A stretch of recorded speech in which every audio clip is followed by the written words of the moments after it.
Right then, this is a quick walk around video for an absolutely glorious car. This is a Lexus GS 300 Hybrid and it's the Premier model. The car's covered just over 70,000 miles with a full Lexus history all the way through, and it is in beautiful condition. I should say we have just serviced the car, so that's not strictly true because obviously we're not a Lexus dealer, but this is a gorgeous thing. Front of the car really clean, lights and lenses clear and intact. No cracks or condensation there. Bonnet very clean indeed. Can't see any obvious stone chipping on there. Near side of the car really smooth in the panels. Near side front alloy very good. A couple of little touch-ins on the front bumper corner there. It doesn't detract from it. At the end of the day, you're looking at a 9-year-old car, but it's done it incredibly well because that's about the only marks I can see on the car. It's so clean in every other respect. Alloy here, again, very good. It has got some light curbing on right on the outside edge of the rim. And again, I'm nitpicking.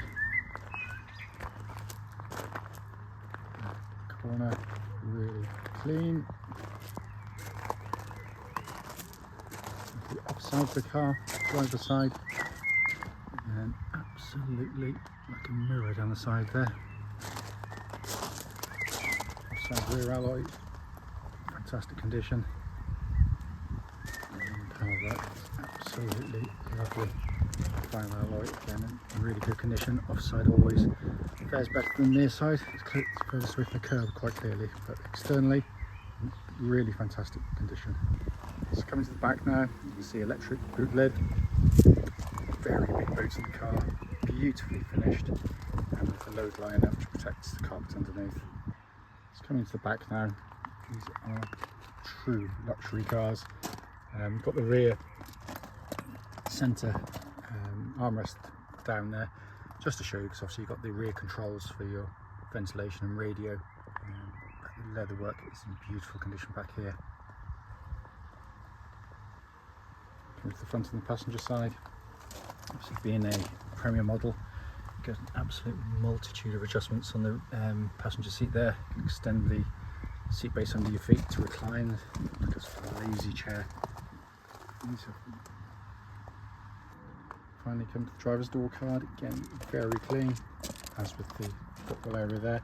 Full set of original Lexus mats in the car, and driver's seat again in simply superb condition.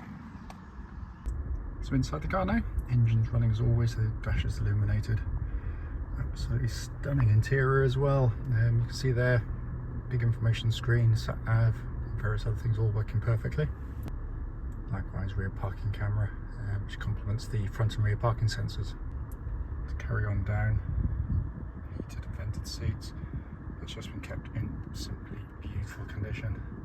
Let's come to the main binnacle here. If I pan in there, you can see 70,726 miles, and that's the display you get in eco and normal mode. As if by magic, turn the knob, and then you've got sport mode with the rev counter there as well. And I'm not sure whether you can see in the distance where the lawn is. You've got your heads-up display, but this is a wonderful car. Right then, this is a quick road test video, and this is for a Lexus GS 300 Hybrid, and it's the Premier model. The car's registered LP15RAX, and mileage at the start of the video road test is 70,719 miles. The reason for all of our videos, and especially this road test section, is to ensure that if anyone's online looking at any of the cars we're selling, they get to see the very car advertised actually in operation. Like far too many people, we've been to see cars which have looked absolutely fine in photographs or description, but only to get there and drive it and find there's an obvious fault that shows up when you're driving along. So coming to the car, it's been beautifully looked after, this car. I think all the servicing has been done by Lexus, right up to the one we've just done.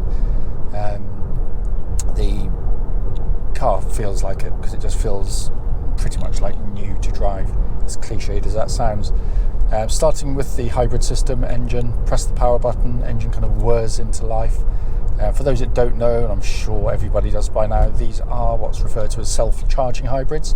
basically means you're going to drive, own and run the car like a normal petrol car. So when you get low on fuel, you'll stand at a petrol pump for about 2 minutes and rather smugly get on your way. And then if it goes low again, you fill up again. Simple as that. The battery itself, every time you back off the throttle or hit the brake pedal, it replenishes the battery. It looks after itself. That's only half the story, because it's the way it drives. It's so smooth and civilized, and I often use the word seamless in these videos, and for very good reason. On the move, it's pretty much imperceptible when you're going in between engine only, engine and battery only. You know, the transitions are unbelievably smooth. So quiet, so refined, yet it picks up speed effortlessly, but never ever sounds thrashy in any way. It's a wonderful power unit. You can run the engine in 3 different modes. It defaults, generally speaking, to what they call normal mode, which is kind of a halfway house between the other two. We've got a little knob down here. If I twist it to the left, I go into eco mode, and that's just feels slightly soft on the throttle pedal. It does work. You know, I have used it around town and it's quite effective. Press the button back down, back into normal. But if you twist it to the right, you go into sport mode. Suddenly a rev count has magically appeared on this dashboard, as opposed to the power meter and the other 2 modes, and you can feel a distinct difference in throttle response. It is much keener to get up and go, but it is utterly brilliant, absolutely brilliant. Worth pointing out, there are no warning lights on the dashboard at all relating to the engine or any other part of the car. Temperature gauge just over a third, which is exactly where it's meant to be on one of these cars. And the car's been driving for nearly 3 hours now. It's just been delivered to us, and I'm carrying on the drive. Gearbox, perfect match. CVT gearbox, absolutely brilliant. It basically means that this is the perfect example for me when it comes to a stop right now. Stop-start traffic. Normally, a normal gearbox, it'll be indecisive because I'm rolling. It doesn't know whether they've been to first or second, and they can go clunk, clunk, clunk, clunk between the two. That's just totally serene and smooth. But when you're on the move, put your foot down, revs pick up, you kind of catch up with it, and there's no steps. It's just this linear, completely smooth power delivery. Absolutely unbelievable. Also, it's just how quiet it is in here. It's the refinements on a different level. Coming to the steering and chassis of the car, steering tracks dead straight. There's no vibrations at this speed or any speed up to the legal limit. But it's very well set up. The car is a luxury car, so it's not a sports car.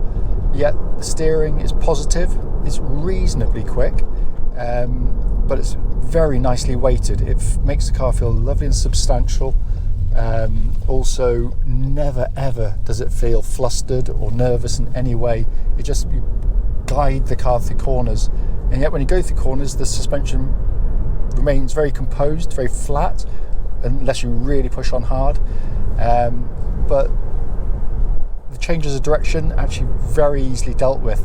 But obviously the main criteria is ride comfort, which again is superb. It's very, very comfortable indeed. Deals with 99% of road imperfections unbelievably well. Again, no clonks, no rattles from underneath the car. Everything's absolutely solid as a rock. Brakes on the car are fantastic, powerful, no pulsing or vibrations coming back through the brake pedal, so all in fine order. Worth pointing out the car's going to be heading off in a couple of days for a MOT, and that'll be done independently of us, as they always are. And then finally coming inside, yet to be cleaned, and yet in reality doesn't need it. It's just looks as though it's been kept beautifully in here. It's a lovely place to sit. You've got these fantastic seats. They're supportive, yet they're very comfortable. I've driven one of these over a long trip, and I suffer with small of my back terribly when I drive, and yet I don't suffer at all with these. There's no squirming about. But the whole architecture of the dashboard, the build quality is simply sensational, and the materials used of the highest order. And being a Premier, you've got all the kit. You've got this big display, deeply recessed for your sat nav and information screen. Very simple to use, all working perfectly. Down below that, you've got a dual zone climate control system which pumps out ice cold air. Mark Levinson stereo, and because the car's so quiet, the sound reproduction is absolutely superb.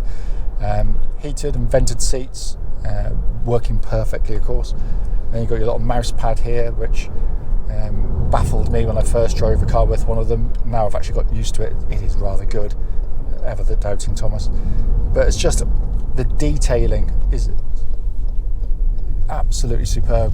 I mean, it really is. It's just things like the labelling, the quality of the switchgear when you press any button or twist anything. It feels substantial, oily, engineered. And then finally this dash binnacle in front, which Lexus do brilliantly. The graphics, the quality is mind-blowing, absolutely amazing. And again, because it's the Premier model, I've got the heads-up display. So at the moment, I've obviously got my speed down here, but I've got a digital display I'm staring at through the windscreen, which you can turn on and off, and you can change the information it gives you as well. But it's actually really nice. I've used it on my current car, and I love it actually. Steering wheel leather bound. I mean, it's just been kept beautifully. I could have shortened this video by about 7.5 minutes. I cannot fault it in any way. Absolutely stunning car.